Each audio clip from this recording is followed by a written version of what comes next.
আসসালামু আলাইকুম সবাইকে। কেমন আছেন সবাই? অবশ্যই জানাবেন কেমন আছেন। আলহামদুলিল্লাহ আমরাও ভালো আছি। সবাইকে জানাই অগ্রিম ঈদ মুবারক।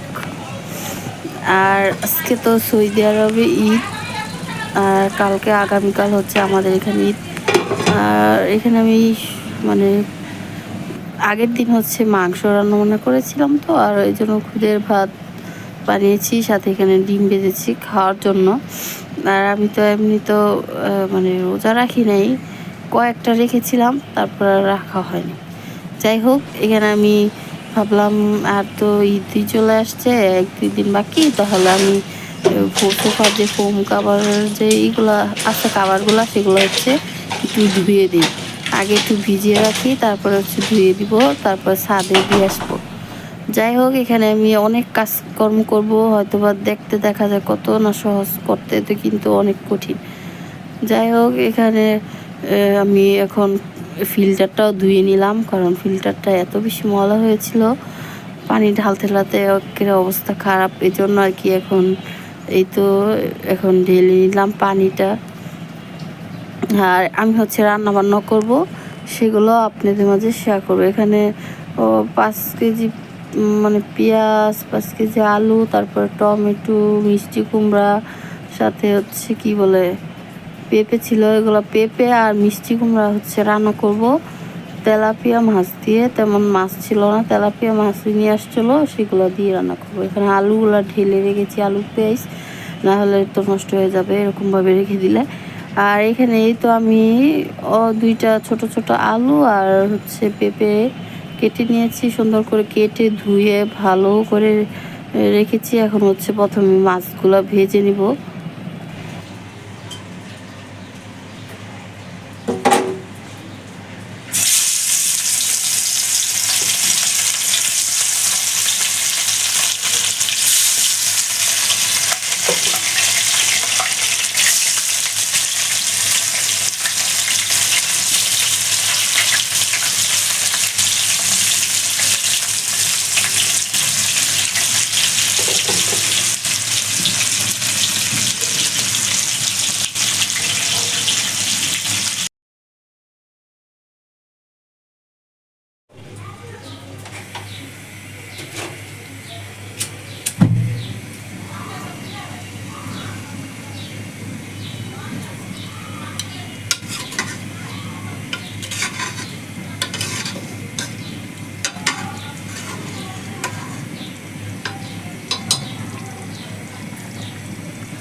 আমার তরকারি রান্না শেষ হয়ে গিয়েছে, আর তরকারিগুলো খেতে কিন্তু অনেক বেশি মোটা ছিল।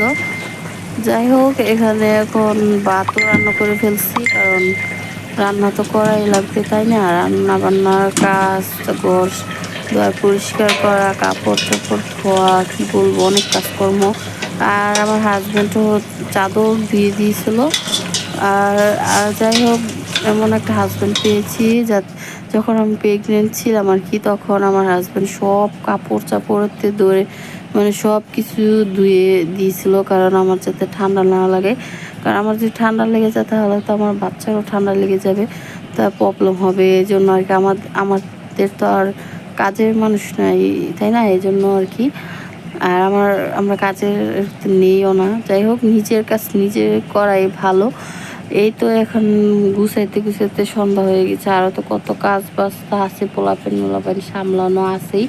যাই হোক, ভাবলাম যে শেয়ার করা হয় না, একটু শেয়ার করে ফেলে। এই তো ধোয়ার পরে কি পরিমাণ সুন্দর লাগতেছে।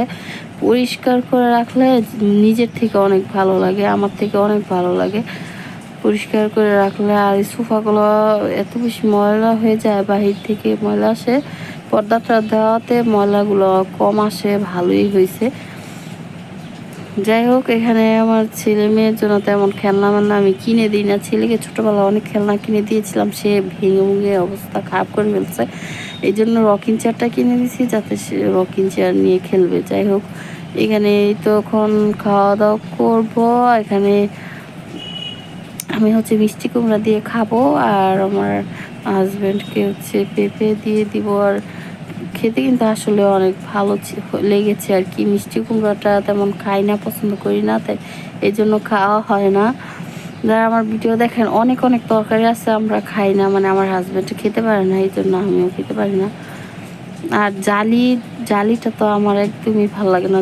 যে জালি কুমড়া বলে, ওটা আমি কেন জানি ভাল লাগে না খেতে। আর কিছু কিছু যেমন কচুর লতি যেগুলো আছে না, ওগুলো খেতে ভালো লাগে, কিন্তু নিতে নিতে কিন্তু অনেক সময়ের প্রয়োজন, এই জন্য আর ভালো লাগে না। মানে মনে হয় দূরই, ঝটপট হয়ে যেত ভালোই তো, কিন্তু একটু সময় লাগে, এই জন্য খাই না। এখানে তরমুজ নিয়ে আসছে, সাথে একটা ব্যাগ, স্কুলের ব্যাগ, কারণ প্রয়োজন ছিল। আর এখানে শক্ত মুরগি, সাথে কটা ফার্মের ব্রয়লার মুরগির পা নিয়ে আসছে। আর হচ্ছে এখানে গরুর মাংস। এখন হচ্ছে এগুলা ধুয়ে পরিষ্কার করে বক্স করে ফ্রিজে রেখে দিব, যাতে পরবর্তীতে রান্নাবান্না করলে নামিয়ে রান্নাবান্না করতে পারি। আর আমার থেকে এখানে সিনার মাংস ছিল, যেন হাড্ডি গুড্ডির মতো দেখা যাচ্ছিলো। যাই হোক, এই তো আমি ধুয়ে পরিষ্কার করে বলছি। আর শক্ত মুরগিটা আছে না, একটু ভুনা করে রান্না করলে খেতে অসম্ভব মজা লাগে। শক্ত মুরগি বলতে একটু বড় মুরগিটা, লাল যে বড় মুরগি থাকে না, সেটা। এখানে আমি এখন বক্সে রেখে দিচ্ছি। আর এগুলো একটু বেশি ছিল, ভাবলাম কয়টা মুরগির আর কয়টা একটু গরুর ছিল অল্প পরিমাণ, ভাবলাম যে যেহেতু বেশি ছিল, এগুলো একটু রান্না করে ফেলি, হালকা একটু মাখো করে, একটু ভুনা করে রান্না করে ফেলি, খেতে পারবো না। এই তো এখন আমার মেয়েও হেল্প করছে। যাই হোক, এখানে এখন আমি রান্নাও করে ফেলছি, সেটাও শেয়ার করবো। আর রান্নাটা ভালোই লেগেছে, মানে কেমন জানি, এর আগে আমি কখনো এইভাবে রান্না করে নিয়েছি গরুর মাংস বা গরুর কলিজা পা, মানে এরকমভাবে। আর শক্ত মুরগির সাথে আর কি, মানে এই ব্রয়লার যে পাগুলা, এগুলা এমনি নিয়ে আসছিলো আমার হাজব্যান্ড, বলতেছে যে পা দেন চারটা, পাটা খেতে আমি পছন্দ করি, তো এই জন্য। যাই হোক, এখানে আগের তরকারি ছিল, পেঁপে তরকারি, মিষ্টি কুমড়াটা খাওয়া হয়ে গিয়েছিল। আর তরকারিটা কালারটা কি সুন্দর আসছে, আর তেলটা উপরে উঠে পড়ছিল। আর এখানে হচ্ছে কচু ছিল, কচু রান্না করেছিলাম। কচুটা হচ্ছে চিংড়ি মাছ ছিল না, ভাবতেছিলাম কবেতে রান্না করবো, চিংড়ি মাছ নাই, তারপর কী করবো, রান্না করে ফেলছি। এই তো এখানে আমি এখন খাওয়ার জন্য বসে পড়ছি, সাথে আমার মেয়ে আর আমি খাবো। ভিডিওটা আজকের মতো এই পর্যন্তই। আল্লাহ হাফেজ, আসসালামু আলাইকুম।